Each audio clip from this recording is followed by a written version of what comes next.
make sure to check out our sponsor, Cell Phone Buyers Recyclers. They want to buy your cell phone old, broken, or you're just trying to get rid of it. You can contact them right at the number on the screen, text or call. Also, their social media and website is in the description if that's more convenient. If you share their social media accounts on social media, get a chance to win an iPhone. Go check them out. All right, man, we're going to talk about Kendrick Perkins ripping Kyrie Irving today on ESPN Get Up. Kendrick Perkins is an idiot. Also, Jayson Tatum, it sounds like he's refusing to restart the season.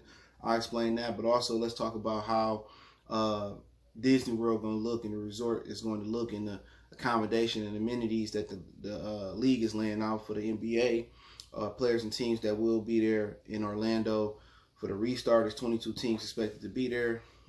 Let's talk about it. Hit that subscribe button, bell icon button, share the video. Check out our NBA Talk playlist for more videos like this. And the Clippers, the Bucks, the Lakers, the Raptors, the Celtics, the Nuggets, the Jazz, and the Heat will stay at the Grand Destino, which Disney's site calls a celebration of unique blend Spanish and Mexican and Southwest culture. It's $263 a night. It's the cheapest hotel here. Okay, they are saying that the Coronado Springs Resort, I know I'm butchering it, will be considered one of the main hub areas in the NBA in Orlando, explaining why the best teams are being placed here. If a team from the other hotel makes it into the playoffs, they could reportedly be asked to move to the Grand Desto. The Grand Floridian is going to hold the Thunder, the 76ers, the Rockets, the Pacers, the Mavericks, the Nets, the Grizzlies, the Magic. This hotel is where Disney says Victorian elegance meets modern sophistication, regarded as a flagship resort for Disney. Rooms usually start at $710 and reach well into the quadruple digits for suites and rooms with views. So I put the article in the description. They got all the views. So, you know, seemed like the top team got the worst damn hotel. I don't know why that is, but seemed like the Thunder and them got a great hotel. The Yacht Club will hold the Trailblazers, the Kings, the Pelicans, the Spurs, the Suns, and the Wizards. Last up is the Yacht Club, where players can delight the formal grace of a grand New England-style yacht club at the Lakeside Hotel.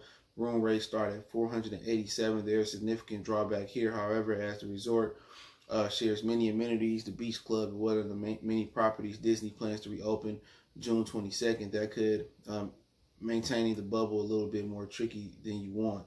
So basically, it's about to reopen. So NBA players will get plenty of entertainment.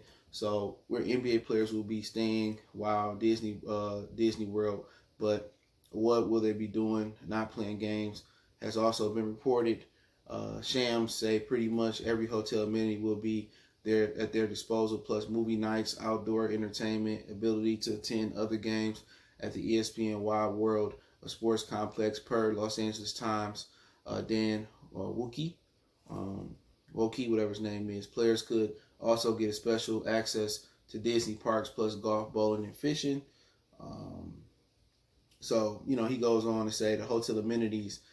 Sham says players only lounge, NBA 2K TVs, game pools, trails, barbers, a lot of other stuff. You get manicures, pedicures, 24-hour corsage, VIP corsage, daily entertainment, movie screen, DJ sets, video games, ping pong, lawn games.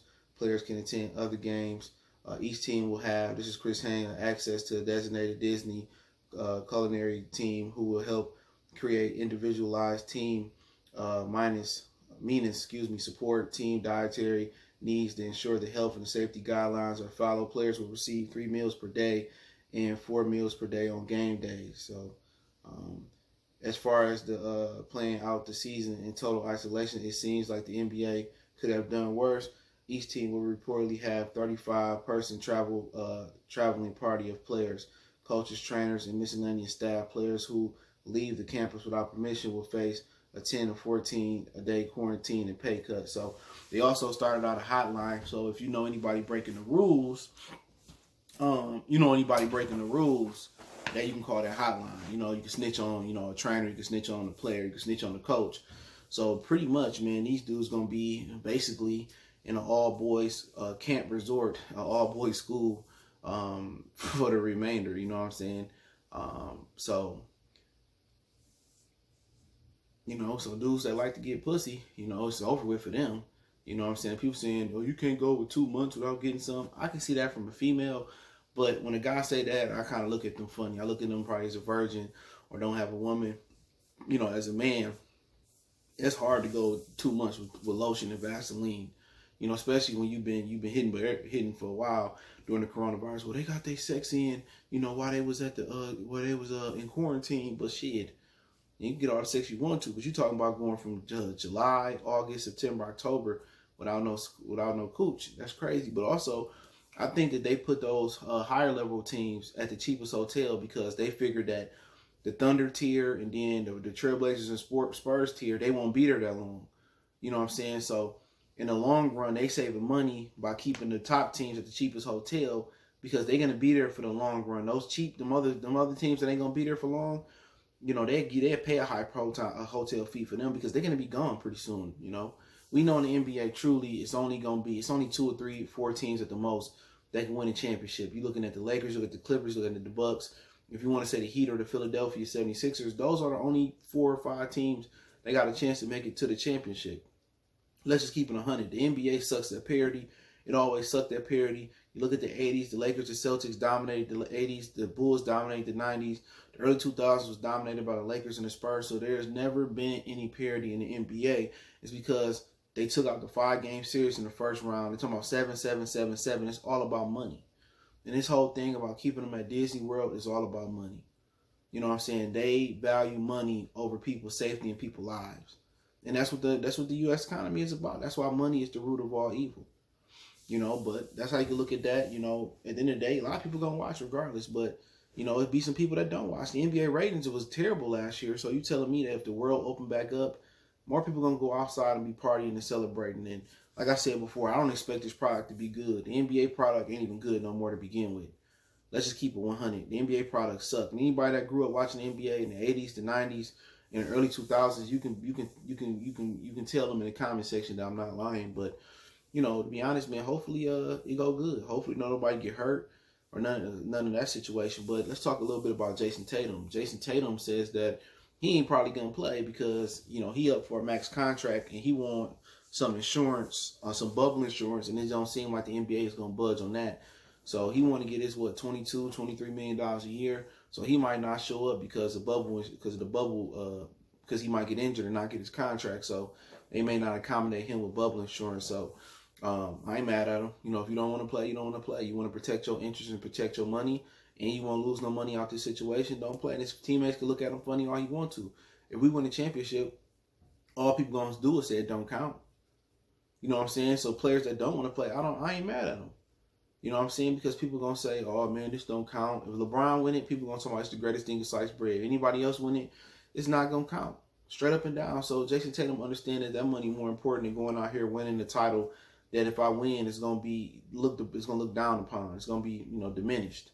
You know, but also the NBA players got to June 24th to actually pull out.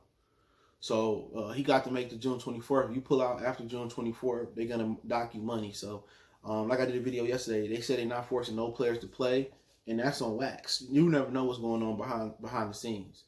You know what I'm saying? And you can play and not lose no money. So at the end of the day, you know, you can play and get more money, it sounds like, but people gonna play and get more money because they don't have no choice. All these motherfuckers is just as broke as everybody else. If you see Gold's Gym, AMC Theater talking about they filing bankruptcy and all these different multi-million dollar, $100 billion businesses, multi-$100 million businesses, they filing bankruptcy. Imagine what these NBA players doing. Their overhead is so high, bro. You know what I'm saying? James Harden, they said he spent $1 million at the titty bar. Let that sit in. He spent $1 million at the titty bar. Who does that? So you know, imagine they tricking off with these Instagram models. They got 3 or 4 Instagram model chicks. They got a few baby mamas. They live in this house that is hard to maintain. Nobody ever lived below their means. You always supposed to live below your means. I can live in a better situation, in a better neighborhood, but at the end of the day, you got to calculate things that's happening, that could happen. So if you got the means to live up here, you really should be living down here. So when shit like this happen, you can still maintain, you can still get by. You know, so that's just my whole situation on it. But if Tatum don't want to play, I mean, I don't think, you know, he going to be missed. He becoming a household name, but it ain't like LeBron or Kawhi not playing or Giannis not playing, you know what I'm saying? But also you got to remember, they also talked about the drug testing. they're gonna be testing every 2 days. So at the end of the day, don't the people that work at the resort got to go home, or are they gonna be paying them to stay at the resort and be away from their families the whole time? So if the people at the resort get to go home, they can get the coronavirus and bring it back. You know what I'm saying? So it should be tricky, but it's gonna be a lot of players that test positive, like they're gonna sweep it under the rug, and I won't put it past them.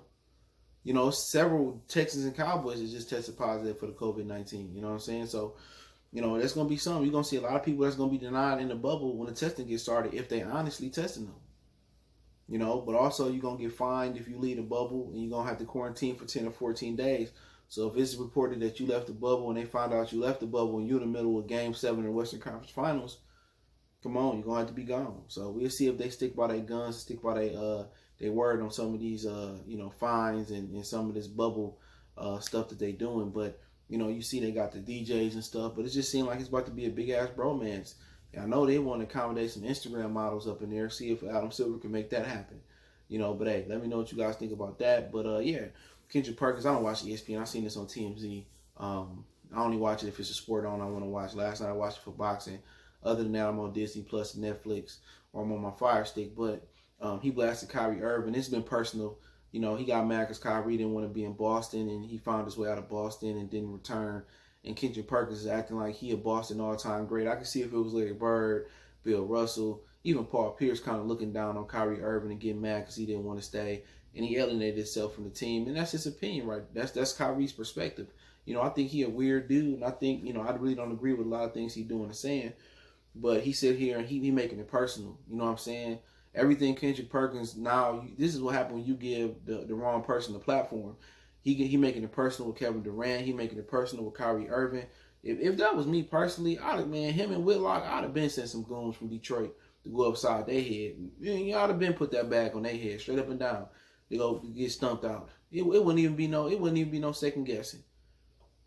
As soon as I seen him, he's touchdown. I put them hands. I had them boys put them hands on him. Kevin Durant just too nice of a guy, and Kyrie he really ain't built like that. He wouldn't do that shit to Zach Randolph. Zach Randolph had Kendrick Perkins' head on the platter. Y'all better go read about Zach Randolph. But at the end of the day, man, at first when he got on ESPN, he's pretty cool, but now he making it personal. You know, these dudes getting in the media, they making it personal, and they becoming the very thing that they swore they wouldn't, and they hated in the locker room. And at the end of the day, he said, you are the distraction. He not the distraction. At the end of the day, you always going to need another set of eyes or a different perspective when you go into a situation like that. You need somebody to revolt. You need somebody to poke holes in your plan. So when you look at your plan, you know, you can have a perfect plan. So if Kyrie don't say nothing, they go along with the plan and they get there. And some of the things that he's saying, that's the issue, and they cause a distraction, or, you know, they don't believe it's safe enough, this, that, and the third. You need that extra set of eyes. You know, they should be thanking Kyrie Irving. You feel what I'm saying? He's seeing what they ain't trying to see, because all they seeing is green. And he said, well, Kyrie only doing this because they won't let him go to the bubble and be a bystander while he injured. You think Kyrie want to sit in Disney World and give up pussy and give up freedom and give up his summer and still not lose? He won't lose a dime. You know, Kyrie probably won't lose a dime. You know what I'm saying? You think he want to sit in the bubble and be sitting there in a sausage fest? Absolutely not. I think he looking out for the betterment of his people, of his team. He doing what a union steward should do. You know, but if you need the money that bad, go play. May this be a lesson to stack your paper, bro. A lot of these dudes ain't. A lot of these dudes that's getting $36 million a year, shit, they ain't got it. They broke. You know, and when you should be hearing this from LeBron. Like I told you yesterday, LeBron is a manufactured superstar. That's what people don't understand. LeBron is a product of Nike and the NBA, just like Jordan was. The difference was when they gave Jordan a little push, Jordan dominated. LeBron can't dominate with the league behind him. Without the NBA, Nike behind LeBron, for real, he don't have no championships. On God, he don't. That's why I really didn't like Jordan. Same way I don't like LeBron. You know, everybody talking about LeBron the boss. He run the league. At the end of the day, he supposed to be looking out for the best interest of the players. And he quiet as a church mouse. And I'm not gonna say that, but Kendrick Perkins, you know, like I said before, he's a raccoon, bro. He's an NBA raccoon right now. He's an ESPN raccoon. He a bigger, darker Ryan Holland. He's an idiot. He makes some of the stupidest remarks and stances just to get publicity, just to get his name ringing. His name didn't ring in the NBA. especially after that injury. He was a fucking garbage. So he doing anything to get attention. He's an attention whore, man. So I don't respect him. Oh, you are the distraction. And this, I can respect Matt Barnes because Matt Barnes got clout. Matt Barnes solid. You know what I'm saying? And Steven Jackson just backed up Kyrie Irving against Matt Barnes. Look that up. And they do a show together. You know what I'm saying? But you got to remember, all these dudes' paychecks, from the Perkins to the Matt Barnes, is predicated on NBA starting back up. So everybody see green. And like I told y'all, money is the root of all evil. But hey, let me know what you guys think. Don't forget me on Facebook, Instagram, Twitter. You can reach out if you got business, question, inquiry, sponsorship, video requests. Keep sharing the videos. Want to make a donation to the channel? Cash out, PayPal, inscription. Best way to donate is share the video. One time for the one time. We gone.